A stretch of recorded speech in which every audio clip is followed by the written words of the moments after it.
Hey guys, कैसे हैं आप सब। आपका स्वागत है एक और बहुत ही इंटरेस्टिंग वीडियो में। आज की वीडियो में बात करूंगा न्यूजन टेक्नोलॉजी के क्वार्टरली रिजल्ट के बारे में। तो आपको पता होगा न्यूजन का जो है रिसेंटली क्वार्टरली रिजल्ट आया है और इसके ऊपर मैंने ऑलरेडी एक डिटेल थीसिस बनाई हुई है जिसमें मैंने इसका पूरा बिजनेस मॉडल, इसकी वैल्यूएशन, हर चीज़ के बारे में डिस्कस करा है।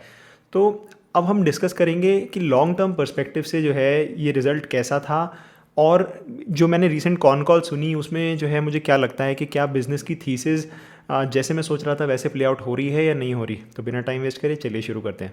तो सबसे पहले बात कर लेते हैं रिजल्ट की। अगर मैं इस पर्टिकुलर रिजल्ट की बात करूं तो ईयर ओवर ईयर 9% की जो है रेवेन्यू ग्रोथ हुई है और अगर प्रॉफिट्स के टर्म में बात करें ईपीएस की तो ऑलमोस्ट 35% की ईपीएस है। 5.34 जो है पिछले क्वार्टर में थी, इस क्वार्टर में 6.83 की ईपीएस है। सिमिलरली पिछले क्वार्टर में थी 5.06।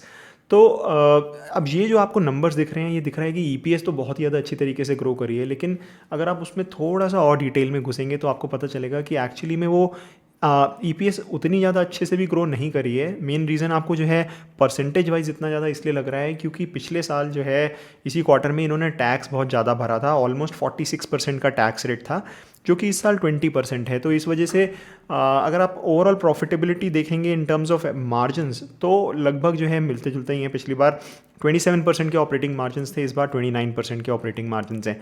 तो इतने ज़्यादा अच्छे रिजल्ट ऑब्वियसली नहीं आए हैं in terms of both revenue और in terms of both profits. और ये एक्चुअली हमें जो है क्वार्टरली रिजल्ट के बाद जो है स्टॉक के प्राइस में भी देखने को मिला था। स्टॉक का प्राइस काफ़ी अच्छे से क्रैश हुआ था, ऑलमोस्ट 10% क्रैश हुआ था।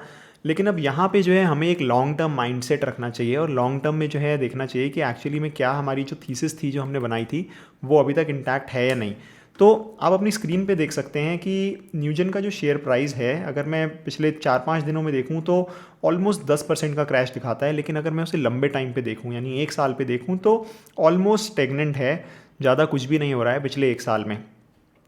तो लॉन्ग टर्म में जो है जैसे हमें पता है कि जो बिज़नेस है उस वही जो है डिक्टेट करता है किस तरीके से उसके स्टॉक की परफॉर्मेंस रहेगी। और शॉर्ट टर्म में जो है क्वार्टरली रिजल्ट्स हों या फिर जो है शॉर्ट टर्म ट्रेडिंग जो लोग करते हैं वो जो है बेसिकली आपकी जो है स्टॉक के प्राइस को इधर उधर मूव करते हैं। तो जो मैंने कॉन कॉल सुनी, अब बात करता हूँ कि उसमें मुझे क्या समझ में आया। बेसिकली इनका जो बिज़नेस मॉडल है, जैसा मैंने बताया था कि वो सब्सक्रिप्शन बेस्ड मॉडल पे ज़्यादा फोकस हो रहा है बजाय सर्विसेज के। तो इनका जो बिज़नेस मॉडल है वो ये है कि इनका प्रोडक्ट्स हैं और ये लोग जो है उस this is not a service company, it's actually a hybrid company, both a service and a product company. तो इनके प्रोडक्ट्स हैं जो कि जनरली बीएफएसआई सेक्टर में यानी कि बैंकिंग, फाइनेंस, इंश्योरेंस सेक्टर में ज़्यादा फेमस हैं। उन्हें ये लोग अपने प्रोडक्ट्स बेचते हैं जो कि बहुत ज़्यादा हेफ्टी मार्जिन्स कमांड करते हैं। उसके इंटीग्रेशन के लिए, उनके एग्जिस्टिंग टूल्स के इंटीग्रेशन के लिए और उसके पूरे डिप्लॉयमेंट के लिए ये जो है सर्विसेज देते हैं। तो इनका ऑलमोस्ट 50% मोटा मोटा जो सेगमेंट है वो सर्विसेज है, यानी कि जो एडिशनल सर्विसेज देते हैं, मेंटेनेंस देते हैं। और बाकी 50% समझ लीजिए जो है वो सब्सक्रिप्शन बेस्ड मॉडल है या एन्युटी मॉडल है, जो कि इन्होंने जो है अपना प्रोडक्ट सेल कर दिया है, लोगों से यूज़ कर रहे हैं और उन्हें जो है हर साल कुछ ना कुछ सब्सक्रिप्शन फीस मिल रही है। अब जैसा आपको याद हो मैंने बताया था कि ये जो है जीएसआई यानी कि ग्लोबल सिस्टम इंटीग्रेटर्स, यानी कि जो बड़ी बड़ी कंपनी हैं जैसे कि इन्फोसिस हुई, जैसे कि टीसीएस हुई, जैसे कि एक्सेंचर हुई, उनके साथ कोलैबोरेट करके अपने प्रोडक्ट्स को बड़े क्लाइंट्स के पास ले जाना चाह रहे हैं। तो मोटा मोटा हमें ये 2-3 चीज़ें ही ट्रैक करनी है कि वो सब चीज़ें किस तरीके से चल रही हैं। कि अभी जो है ये सिर्फ छोटे जो बैंक्स हैं, छोटे गवर्नमेंट बॉडीज़ हैं, उन्हीं पे ही जो है छोटे इंश्योरेंस कंपनीज़ हैं उन्हीं को टारगेट कर पा रहे हैं। और जो बड़े क्लाइंट्स हैं जो कि मल्टी बिलियन डॉलर बिजनेसेस हैं, जो कि फॉर्च्यून 500 कंपनीज़ हैं, उन्हें ये खुद से टारगेट नहीं कर पा रहे हैं और इस वजह से ये जीएसआईज़ का सहारा ले रहे हैं। तो जीएसआईज़ बेसिकली इनको हेल्प कर रहे हैं उन पर्टिकुलर क्लाइंट्स पे। जीएसआई समझिए अगर इन्फोसिस किसी के लिए कॉन्ट्रैक्ट कर रहा है तो ये इनकी हेल्प कर रहा है, इनका प्रोडक्ट यूज़ करेगा, लेकिन जो सर्विसेज एस्पेक्ट है वो इन्फोसिस देगा बजाय न्यूजन के। अभी जो है इनका जो रेवेन्यू था, तो इसको इसको थोड़ा बिजनेस के टर्म्स में समझते हैं। तो बिज़नेस के टर्म्स में अगर बात करें तो इसका जो मेजर इम्पैक्ट ये आता है कि इनका जो रेवेन्यू है, अगर ये बड़े क्लाइंट्स पे जो है पेनिट्रेट कर पाते हैं तो इनका जो रेवेन्यू है वो उतना ज़्यादा तेज़ी से भले ही ना ग्रो करे, लेकिन जो इनके ऑपरेटिंग मार्जिन्स हैं वो धीरे धीरे इंप्रूव होते हुए नज़र आएंगे। और उसका मेन रीज़न ये है क्योंकि जो इनका प्रोडक्ट सेगमेंट है वो ज़्यादा मार्जिन का गेम है। सर्विसेज सेगमेंट के लिए ज़्यादा लोगों की ज़रूरत होती है उसे स्केल करने के लिए। प्रोडक्ट्स के लिए अगर एक बार आपने प्रोडक्ट बना लिया, जैसे माइक्रोसॉफ्ट ने विंडोज़ बना लिया, फिर चाहे एक जना यूज़ करे चाहे उसे 100 जो लोग यूज़ करें, कोई एडिशनल कॉस्ट नहीं आता। तो यही इनका इंपॉर्टेंट एक बिज़नेस मॉडल का एस्पेक्ट है जो हमें समझने की ज़रूरत है, और यही इनके बिज़नेस को जो है बाकी सर्विसेज कंपनी से जैसे कि TCS इन्फोसिस से ज़्यादा अट्रैक्टिव बनाता है, क्योंकि ये प्रोडक्ट्स बेचते हैं।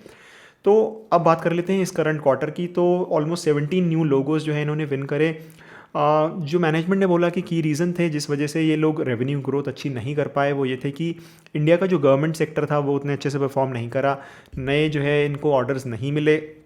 सिमिलरली US में क्योंकि ट्रैवल रिस्ट्रिक्शंस थे, और ये लोग जो है क्योंकि मोस्टली इनके छोटे बैंक्स हैं जो कि ऑनलाइन उतने अच्छे से ये लोग अपने उसे टारगेट नहीं कर पाए।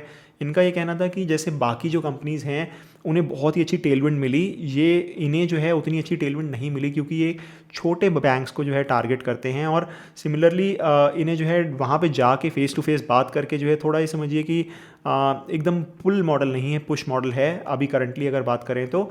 अब बात कर लेते हैं मैनेजमेंट की फ्यूचर की गाइडेंस क्या थी। फ्यूचर में मैनेजमेंट का कहना है कि भाई 23 से 25% के EBITDA मार्जिन मेंटेन हो पाएंगे इस साल।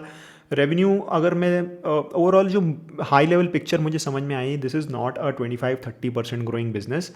ये एक थोड़ा स्लो नहीं, मतलब मीडियम ग्रोइंग बिजनेस कह सकते हैं। 15% की ग्रोथ हम इसमें अज्यूम कर सकते हैं ओवर द लॉन्ग टर्म, और मार्जिन एक्सपेंशन जो है हम इसमें अज्यूम कर सकते हैं, क्योंकि जैसे जैसे जो है ज़्यादा प्रोडक्ट बिजनेस बढ़ेगा मार्जिन धीरे धीरे एक्सपैंड करेंगे, जैसा मैंने ऑलरेडी आपको समझाया। तो एक और इंपॉर्टेंट चीज़ क्या हो रही है कि ये अपना बिजनेस मॉडल स्लाइटली चेंज कर रहे हैं। तो अभी तक क्या होता था कि जो एग्जिस्टिंग कस्टमर्स थे उनके लिए एक फिक्स चार्ज लगता था जिसे लाइसेंस फी बोलते थे, और उसके बाद जो है ये लोग मेंटेनेंस कॉन्ट्रैक्ट देते थे जो कि सर्विस रेवेन्यू में जाता था। लेकिन अब क्या होगा कि ये सब्सक्रिप्शन मॉडल में मूव कर रहे हैं जैसे जैसे वो नए कस्टमर जो है अपना कॉन्ट्रैक्ट रिन्यू कर रहे हैं। अब फ़र्क क्या है कि सब्सक्रिप्शन कॉन्ट्रैक्ट मान लीजिए एक ईयरली कॉन्ट्रैक्ट है तो आपको सिर्फ 1 साल के ही रेवेन्यू आप रिकॉग्नाइज़ कर सकते हैं।